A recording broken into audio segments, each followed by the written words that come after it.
capítulo 17, donde tuvimos la lectura devocional y escogimos este pasaje pensando en lo que tenemos por delante, pensando en el futuro, pensando también en nuestra experiencia humana que siempre se caracteriza por un conjunto de circunstancias en las cuales muchas de ellas llegan a nuestra vida o se constituyen en nuestra vida como poderosos desafíos. De hecho, estamos teniendo una serie de mensajes titulada Enfrentando desafíos del siglo XXI.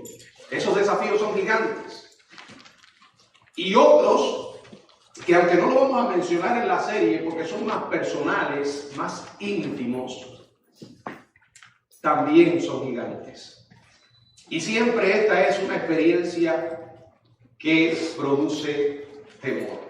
En el pasaje que nos ocupa, que es la historia de David enfrentando al gigante Goliat, en el verso 11 dice la Biblia: oyendo Saúl y todo Israel estas palabras del filisteo, las palabras de Goliat, el desafío de Goliat, dice, se turbaron y tuvieron gran miedo. En otras palabras, estaban aterrados ante este desafío.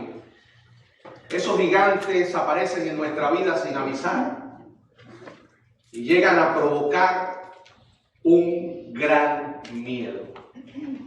¿Cómo podemos nosotros, de manera personal y como iglesia, enfrentar los desafíos que puedan estar aguardándonos en este año 2023? Les invito a que juntos exploremos esta vieja historia, tan conocida y tan familiar, pero no por eso deja de tener un profundo significado espiritual para nuestras vidas. Señor, gracias porque tú eres nuestro Dios.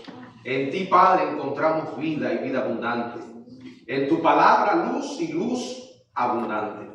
Ayúdanos ahora a meditar en este pasaje de tu palabra y a escudriñar las verdades que tiene para nuestra vida personal.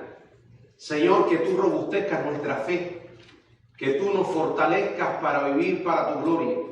Y de igual manera, si en esta mañana alguna persona aún no tiene una relación con Jesucristo, Padre Santo, ilumina su alma y que también pueda llegar a conocerte. En el nombre de Cristo Jesús. Amén.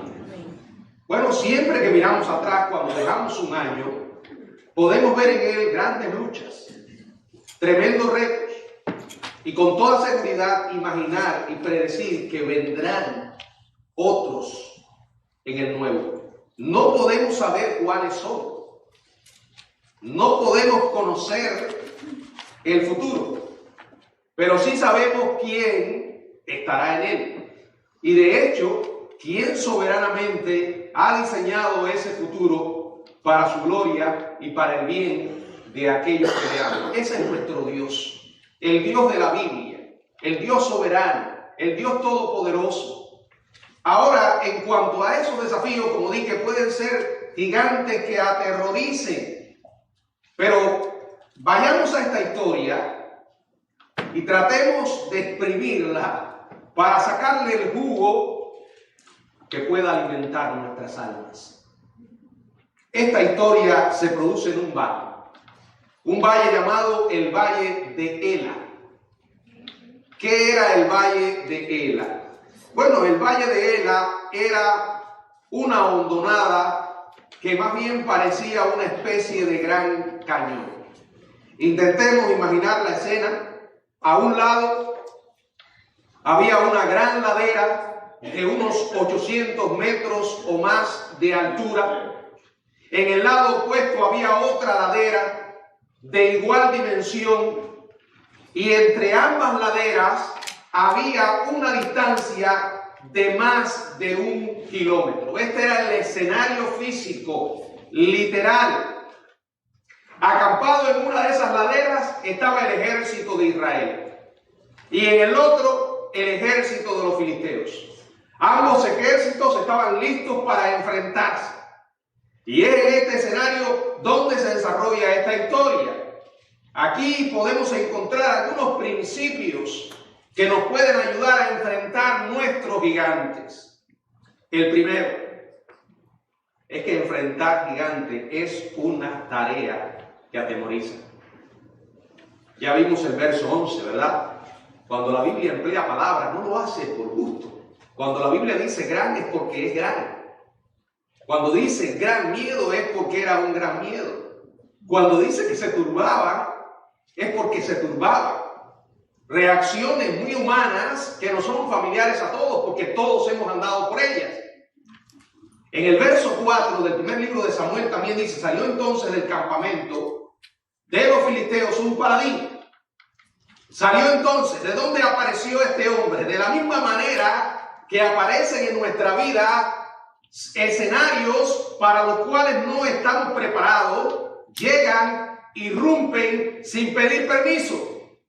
Nos dejan sacudidos, nos dejan intentando ganar estabilidad por el shock inicial de la sorpresa. Así salió este paladín. Este hombre se llamaba Goliat, era de Gat. Dice la palabra que tenía de altura 6 codos y un palmo. Vamos a decirlo en nuestro lenguaje actual. Goliat debió medir unos 3 metros si le añadimos la longitud de los brazos cuando los levantaba sobre la cabeza. Imagínense de qué tipo tan imponente estamos hablando. No se trataba solo de que era un gigantón, sino además, dice el verso 5, traía un casco de bronce sobre su cabeza. Llevaba una cota de malla y era el peso de la cota 5,000 ciclos. Uno se pone a leer esto y dice, pero ¿para qué más? Si ya con ese tamañón era suficiente. Pero aquí se complican las cosas. Un casco de bronce en su cabeza, una cabezota. Llevaba una cota de malla y era el peso de la cota 5,000 ciclos de bronce. Sobre sus piernas traía grebas de bronce y jabalina de bronce entre sus hombros. El asta de su lanza era como un rodillo de telar. Y tenía el hierro de su lanza 600 ciclos de hierro. E iba su escudero delante de él. Por favor, intente aplicar esto en el sentido espiritual. Cuando nos ponemos a ver el problema que nos surge, el gigante que nos aparece, y cuando lo analizamos, dice, esto es grande. Como hay un refrán, éramos pocos y parió Catán, ¿no? O sea, uno se pone a mirar el gigantón y de pronto descubre, pero aparte del gigantón, el tipo trae un casco, lleva una lanza, una armadura y un escudero. En otras palabras, el problema es grande y se sigue poniendo grande. Fíjense, esta cota de malla se extendía de los hombros a las rodillas, cubriendo y protegiendo contra las armas del enemigo. Uno se pone a decir, bueno, ¿para qué a este tipo le hacía falta esto? La armadura con que se cubría el cuerpo pesaba 5,000 ciclos de bronce, es decir, entre 80 y 90 kilos. Pero Goliat también llevaba puesto un casco y polainas de bronce que le servían de protección. Además portaba una lanza que más bien debe haber parecido un cohete. Una lanza también de bronce. La sola cabeza de esta lanza pesaba 600 ciclos de hierro. Aproximadamente entre 10 y 12 kilos. Ya tendrán una idea. Pero aparte de toda esa armadura que le cubría el cuerpo, también tenía un escudero corriendo frente a él. De hecho, ese escudero, el pobre, tenía que llevar un escudo del tamaño de un hombre como protección doble. Humanamente hablando, imaginemos la sensación que debe haber producido estar en la presencia aterradora de aquel bruto. Aún, hermano, con los ojos de la fe. Porque la fe no nos ciega. No hay tal cosa como fe ciega. La fe no nos impide mirar el tamaño del reto. La fe es lo que nos ayuda a fortalecernos en el Señor para enfrentarlo. Pero no es que usted está metiendo su cabeza como un avestruz en la arena, ignorando la realidad. Ahora, el Señor le dice a Samuel, en el primer libro de Samuel, en el capítulo 16, verso 7, y Jehová respondió a Samuel, no mires a su parecer, ni a lo grande de su estatura, porque yo lo desecho. Porque Jehová no mira lo que el hombre mira, pues el hombre mira lo que está delante de sus ojos. Pero qué tremendo, Jehová mira el corazón. Es muy humano mirar lo externo. Detenernos en la envoltura. Observar la apariencia.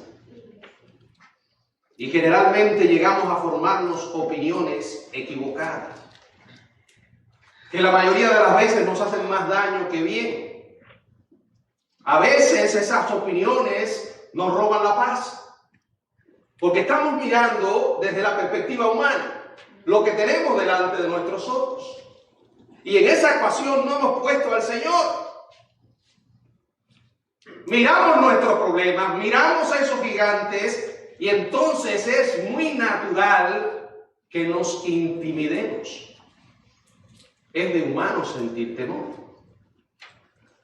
La cuestión es, ¿qué hacemos con nuestros temores?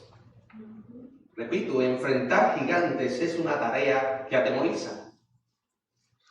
Segundo, dar batalla es una experiencia que muchas veces es solitaria.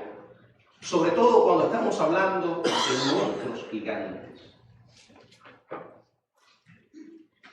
Isaí, el padre de David, había enviado a este jovencito a llevar alimentos a sus hermanos y que le trajeran noticia de cómo estaban ellos. Como buen padre estaba preocupado por sus hijos.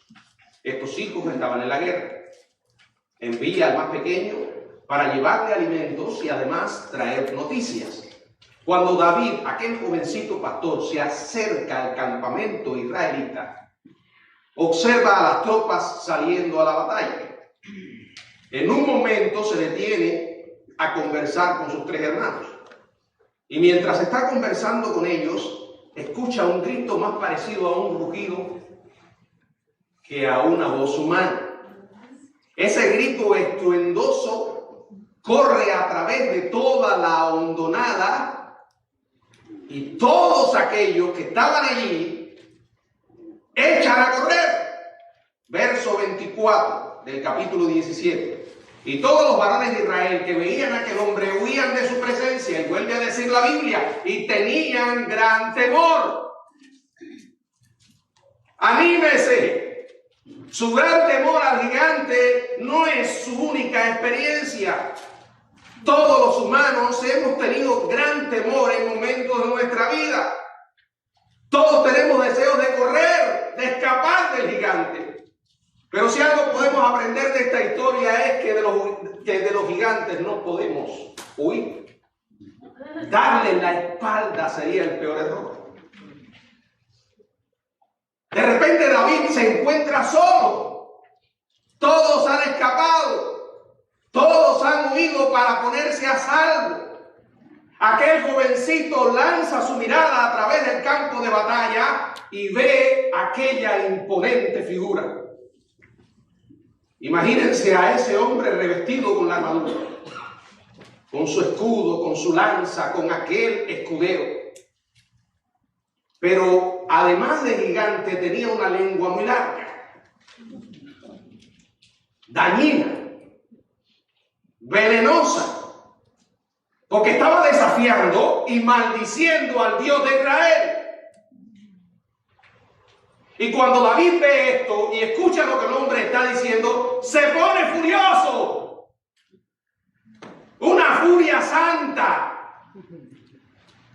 Era normal que un hombre que confiaba en Dios se indignara ante el pecado, ante lo mal hecho. Y de pronto piensa, nadie puede hablar así del Dios de Israel. ¿Por qué todos están corriendo? No lo entendía. Sí, porque probablemente él comprendiera lo que es el miedo.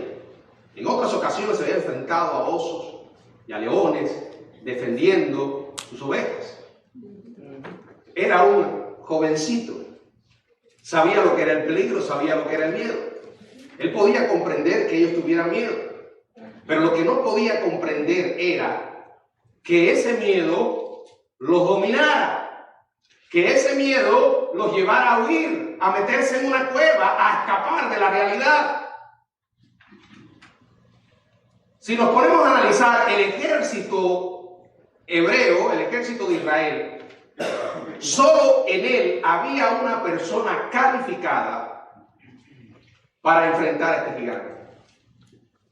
Primero porque tenía una estatura bastante grande y en segundo lugar porque era el líder del pueblo. Estamos hablando del rey Saúl. Pero el rey Saúl era un cobarde. ¿Por qué? Porque no andaba con Dios. Por eso pone a trabajar su mente para crear un plan.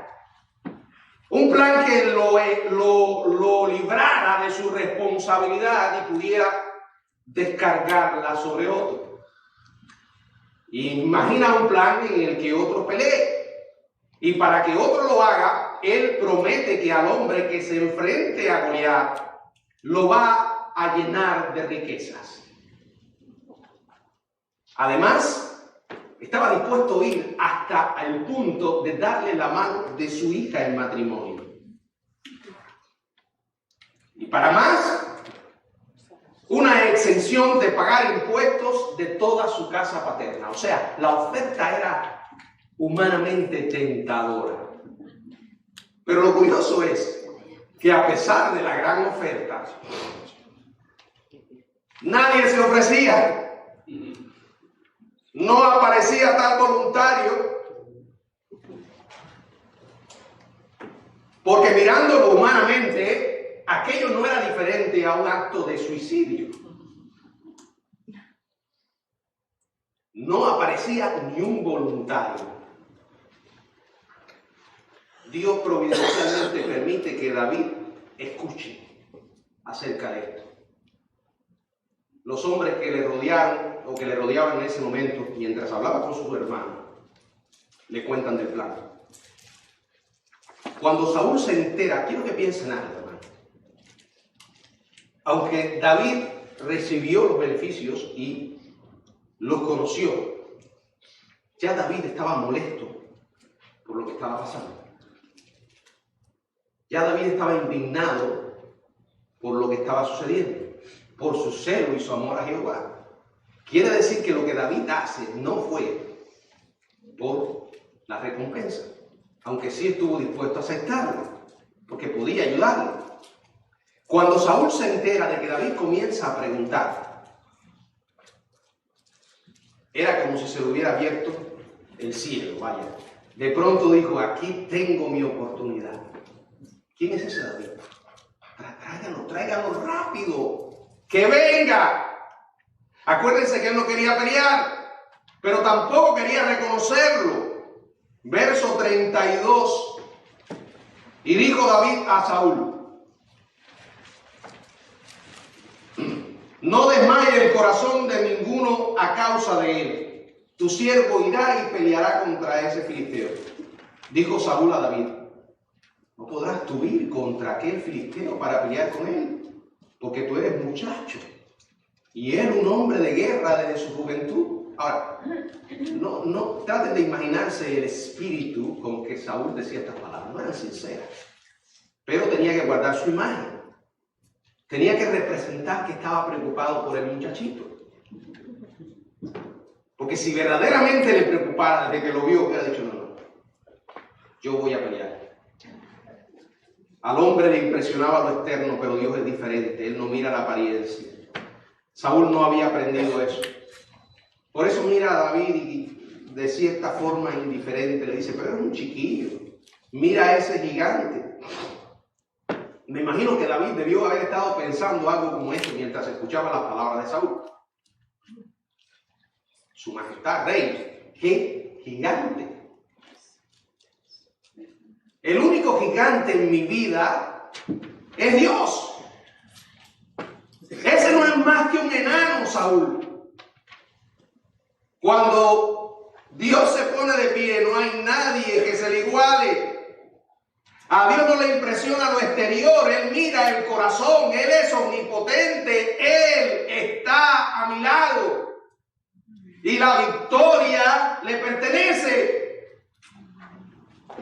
Bueno, después que Saúl dijo eso, sigue tratando de preparar la carnada, el banquete para Goliat, porque en realidad él no creyó que David pudiera. Me imagino que su intención era ganar un poco de tiempo y salvar su responsabilidad delante del pueblo. Entonces le dice, espera un momento, David, tenemos que prepararte para la batalla. Imagínense, este escenario es de reír, nos hace sonreír.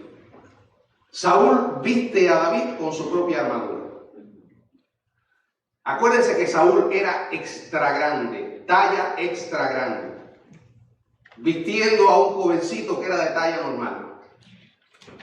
Le entrega a David su espada, pero David, la espada de Saúl era tan grande que ni siquiera la puede sostener. Después, para remachar, le deja caer el casco sobre la cabeza. Y seguidamente cubre al joven con la cota de malla. ¿De verdad creyó Saúl que David podía pelear con eso?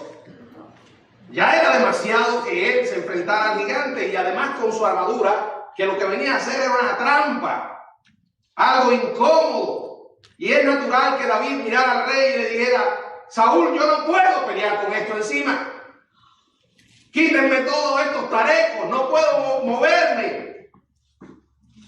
Por tanto, David deja caer la espada de Saúl, se deshace de toda la armadura. El punto es esto, lo que puede funcionar para una persona no necesariamente tiene que funcionar para otra.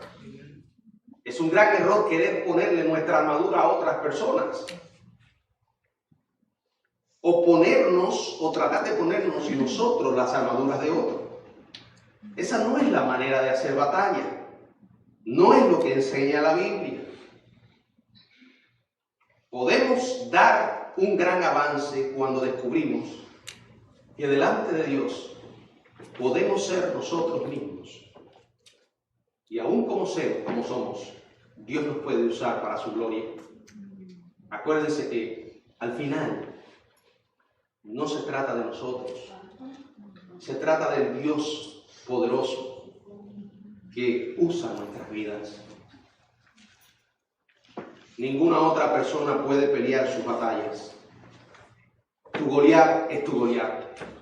Mi Goliat es mi Goliat. Yo podría decirte, no te preocupes por mí, pero para usted es un Goliat. Y nadie más puede pelear por usted. Nadie más. Ni ese miembro de su familia que tanto le ama, ni ese consejero o ese pastor. Tampoco su padre, su madre o algún amigo. A veces enfrentar gigantes es una batalla solitaria, porque está diseñada especialmente para nosotros, lleva nuestro nombre en ella. Ahora sí podemos estar seguros que Dios la permitió llegar para que maduremos, para que crezcamos. En tercer lugar, a la hora de enfrentar nuestros gigantes, confiar en Dios es una experiencia que estabiliza, que nos da la seguridad que necesitamos, la fortaleza a nuestras rodillas cuando ya han comenzado a temblar y a golpearse una con otra. Tiene dos opciones: o confía en Dios de verdad, o decide arreglárselas por usted mismo. Si hace lo segundo, le garantizo que va a terminar muy mal. En la batalla va a perder la paz, se va a desalentar, a amargar, a desequilibrar. Si confía en Dios, va a encontrar la estabilidad poderosa para seguir estando de pie. Cuando todo su cuerpo le pida lo contrario, caer vencido. David solo con sus ropas y armado con las armas de un pastor. ¡Qué tremendo! Era como para que no quedara la más mínima duda de que no era David. Dios siempre trabaja de esa forma en la Biblia. Piénselo, cuando llamó a Gedeón a enfrentar los enemigos con aquel poderoso grupo, le dijo: no, estos son demasiados. Quiero que este ejército disminuya. Llévalos al río, ponlos a beber agua. Los que doblaron sus rodillas y metieron la cabeza en el agua fueron eliminados. Los que se quedaron sin doblar sus rodillas y llegaron al agua a beber, tomaban el agua con sus manos para beber, que se quedaron en el ejército. Vio a los más persistentes, pero lo redujo, lo menguó, para que después no les quedara la más mínima duda de que era Dios el que le había dado la victoria. No quiso eliminar el factor humano, decidió usarles, pero después que les usara, a ninguno de ellos le iba a quedar la más mínima duda de que el que estaba allí peleando era Dios. Así sucede. Esto es un patrón en la Biblia. Podemos ver una y otra vez. Acuérdense de la toma de la ciudad de Jericó. Cómo cayeron los muros, con la estrategia más ridícula que podamos inventar desde el punto de vista humano. A ninguno de nosotros se nos ocurriría ocupar una ciudad dándole vueltas. Pero esa era la estrategia de Dios. Ese era el plan de Dios. ¿A quién se le ocurriría enfrentarse a un gigante con una honda y un cayado? No, si fuera hoy vamos a buscar las más potentes armas. Pero allí estaba este jovencito listo para dar batalla con lo que Dios le había dado. Y viene el momento crucial en el capítulo 17, en el verso 40. Y tomó su cayado, o sea, lo que le era familiar, en su mano. Y escogió 5 piedras lisas del arroyo. Las puso en el saco pastoril, en el zurrón que traía, y tomó su honda en su mano. Y se fue hacia el filisteo.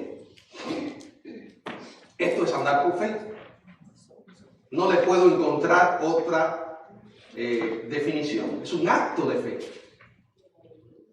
Con esos elementos, enfrentarse al gigante era, sin lugar a duda, un glorioso acto de fe. Acuérdense que Goliat seguía siendo Goliat, con una presencia imponente. David tenía todas las de perder. No había nadie en el campamento filisteo, ni tampoco en el israelita, que hubiera apostado a su favor. Pero después de tomar las piedras, se acerca al imponente guerrero, al punto que aquel joven pastor debe haber hecho sonreír al gigante. Miren los versos del 41 al 46. Y el filisteo venía andando y acercándose a David y su escudero delante de él. Cuando el filisteo miró y vio a David, le tuvo en poco. Me imagino que debe haber lanzado una carcajada, porque era muchacho, rubio, de hermoso parecer. Y dijo el filisteo a David: ¿soy yo perro para que vengas a mí con palos? Y miren lo que hace. Y maldijo a David por sus dioses. Dijo luego el filisteo a David: ven a mí, y daré tu carne a las aves del cielo y a las aves del campo. Entonces dijo David al filisteo: tú vienes a mí con espada y lanza y jabalina. Y aquí está: yo vengo a ti en el nombre de Jehová de los ejércitos, el Dios de los escuadrones de Israel, a quien tú has provocado. Le estaba diciendo: te has metido con la persona equivocada. Tu problema no es conmigo, es con mi Dios, con el Dios de Israel, con el Dios Todopoderoso. Por eso le dice: Jehová te entregará hoy en mi mano, y yo te venceré y te cortaré la cabeza, y daré hoy los cuerpos de los filisteos a las aves del cielo y a las bestias de la tierra, y toda la tierra sabrá que hay Dios en Israel. Esto es una declaración de fe. ¿Cómo pudo decir semejante cosa? Qué extraordinaria fe en el corazón de un jovencito. Oh David, sabemos que eres humano. Sabemos que cometiste muchos errores, pero cuánto admiramos tu fe. Está parado frente a esa imponente criatura, sin dejar que cualquier sentimiento de temor le controlara. Es más, yo no puedo percibir aquí absolutamente ningún temor. Si hubo temor, se había ido. Porque los ojos de David no estaban puestos en el gigante. Ese es el secreto. Cuando quitamos la mirada de nuestros gigantes, el temor deja de formar parte de nuestra vida. Sus ojos estaban fijos en Dios. Por eso responde en el verso 47: y sabrá toda esta congregación que Jehová nos salva con espada y con lanza. No son tus magníficas ideas y las mías las que nos van a dar la victoria. No es la gran estrategia que seamos capaces de concebir como humanos. Es el Dios en el cual creemos. Recuerda, hermano, no es con espada, no es con lanza. Y dice: porque de Jehová es la batalla. Amén. Hay batallas muy duras en la vida. Tal vez este año usted enfrentó una. Tal vez el próximo le espera otra. No sabemos. Pero qué bueno que nosotros aprendamos de memoria y lo creamos con todo nuestro corazón. Ese poderoso mensaje del verso 47. Ese es el secreto de la vida de David. De Jehová es la batalla. Amado hermano, ¿estás tratando de librar tus propias batallas solo? ¿Estás tratando de ser más astuto que el enemigo? Acuérdate que independientemente de lo que esté sucediendo en el plano material y humano, no podemos separarlo del conflicto espiritual. Porque tan real como Dios es el diablo. Él es real también. Y está decidido a destruir nuestras vidas. Pero si miramos a Dios, vamos a recordar que mayor es el que está en nosotros que el que está en el mundo. El error está en creer que nosotros podemos enfrentarnos a ese adversario en el brazo de la carne, con nuestras mañas. No puedes. Tú no puedes hacerlo. Repítelo, párate frente a un espejo y dilo 1000 veces hasta que lo creas. Yo no puedo, pero tú sí puedes, Señor. Él está diciendo: hazlo a mi manera, David, y te voy a honrar. Hazlo a tu manera y estarás condenado a fracasar. Pero por favor, présteme atención. No estoy haciendo un llamado a la indiferencia, a cruzarnos de brazos, a la pasividad. Fíjense, hazlo. O sea, Eso incluye nuestra intervención. Eso incluye que Dios nos va a usar. Pero aquí claramente establezco que hay una manera de hacer las cosas según nosotros, según la carne, y una manera de hacerlo según Dios. David fue a la manera de Dios, por ridículo que pareciera, por ilógico que luciera el lanzarse a aquel gigante con una honda y un cayado. Pero esa era la idea. Si lo haces a tu manera, vas a fracasar, David. Hazlo a mi manera y ganarás. La batalla es mía. Ahora yo encuentro aquí un joven que no estaba preocupado por producir ninguna impresión. Solo corre a enfrentarse con el gigante. Verso 49. Y metiendo David su mano en la bolsa, tomó de ahí una piedra y la tiró con la honda. E hirió al filisteo en la frente, y la piedra quedó clavada en la frente y cayó sobre su rostro en tierra. No puedo evitar conmoverme cuando leo esta historia. Es impresionante. Ese era el secreto de la vida de David. Lo único que tenía era una honda y una piedra contra un gigante que llevaba encima 100 kilos de armadura. Esto es absurdo desde el punto de vista humano. Parece absurdo. Pero escuche, hermano querido, tenemos que aprender que no importa cuán absurdo nos parezca, la estrategia de Dios, si es de Dios, siempre será la mejor. Al final lo que hubo fue el sonido de la honda meciéndose en el aire para ser lanzada. Y aquel gigante milagrosamente cae como un gran saco de papas. Después de esto, los filisteos no se quedaron para ver el resto. Todos se huyeron. David derriba al gigante con la primera piedra.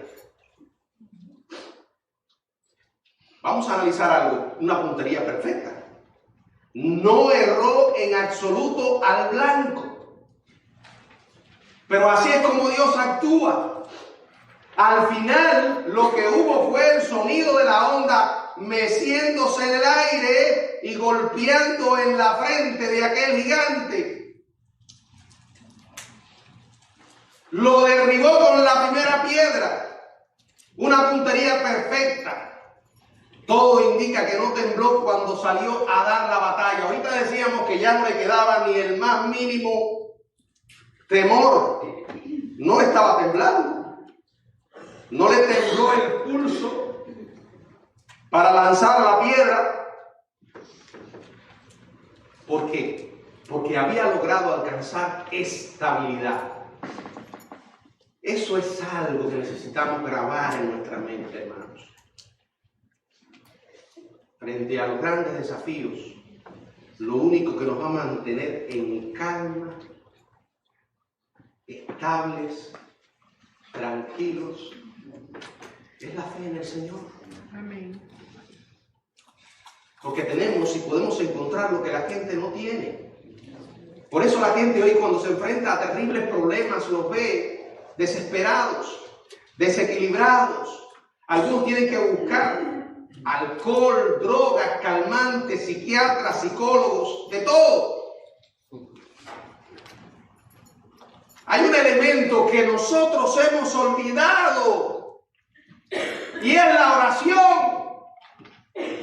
Estamos orando muy poco porque nos hemos descuidado de esa gran disciplina. El gran secreto está que si pasamos suficiente tiempo orando, es admirable, hermanos, la estabilidad que podemos llegar a alcanzar. Porque estamos quitando de nuestras vidas esas agobiantes cargas y poniéndolas en las espaldas del Dios Todopoderoso. Lograr victoria es una experiencia memorable. Una experiencia que no debemos olvidar. Miren el verso 37. Añadió David: Jehová, que me ha librado de las garras del león y de las garras del oso, Él también me librará de la mano de este filisteo.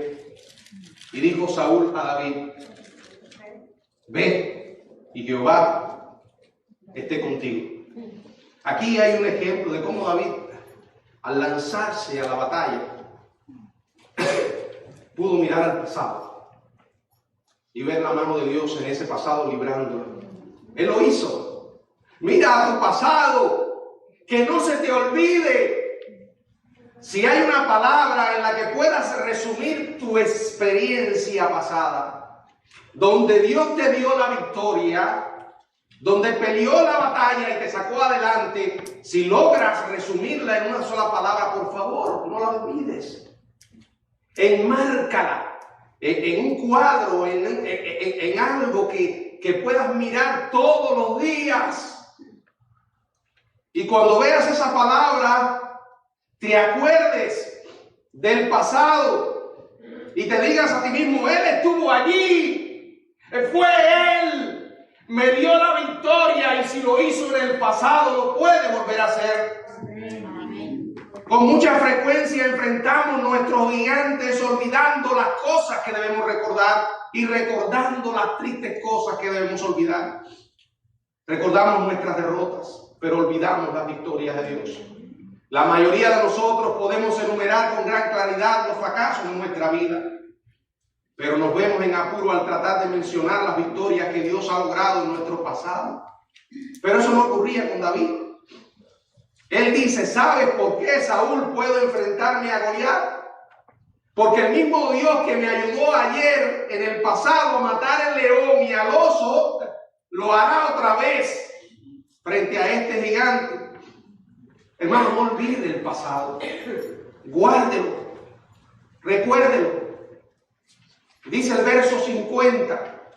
Así venció David al filisteo con honda y piedra, e hirió al filisteo y lo mató.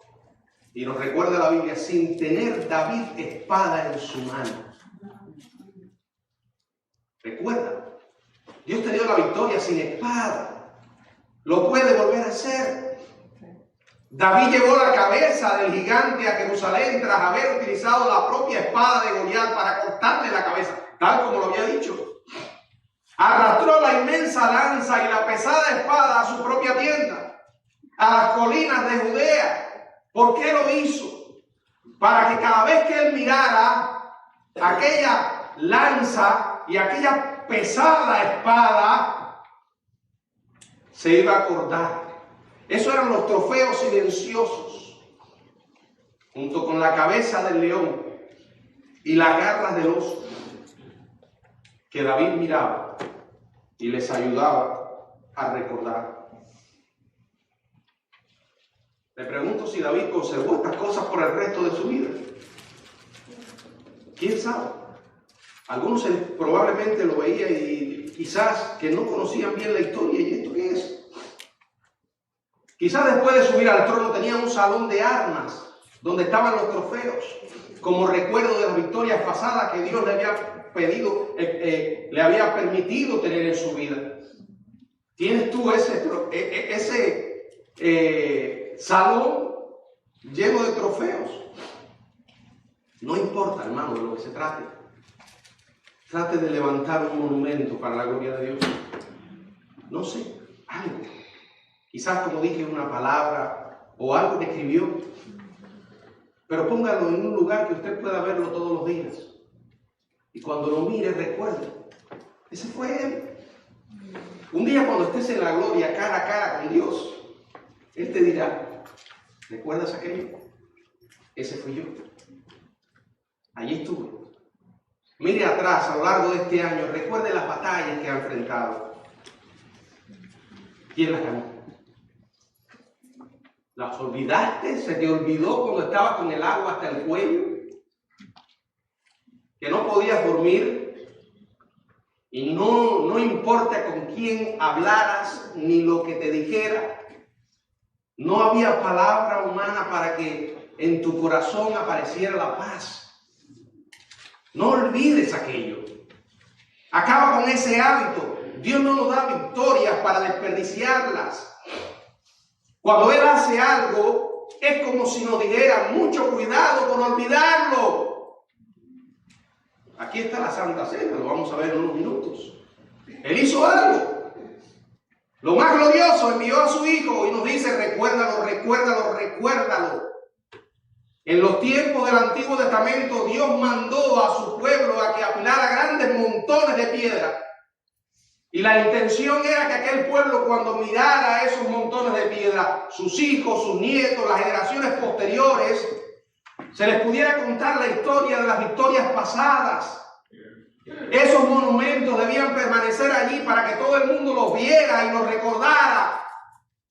Porque hay muchas cosas que hoy tratan de robar tu tiempo con Dios y nublar tu memoria para que tu fe se debilite, mengüe.